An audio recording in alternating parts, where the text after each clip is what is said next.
full fart. Huvudkonkurrenten är ju Sundsvallslaget och Skellefteå. Det är helt jämnt när de får av efter 25 meter.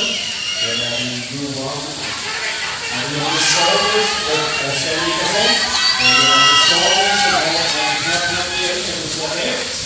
Det är 24-17 och efter 26-9 och 3 efter Stavsholm 25 blankt. I Sundsvalls ingår man Gerhard och Skellefteå Filip Nordeberg. Det lämnar till sig, Filip kommer närmare, Timaj håller upp undan, det är också helt enkelt att tredjeplatsen. Det är Sundsvalls lag 2, är med. Men det är för att vi åker till Sundsvall för 29 det är Sundsvalls lag 2 i 60 år. I Skellefteå Wikasson och Sundsvalls simmar Carl Wikström. Helt jämnt efter 125 meter. Knappt meter från Sundsvall, så kommer Skellefteå närmare. Och har avgörat sista sträckan. Maximalt, 147 och 153. Det är bara 600 meter lagen.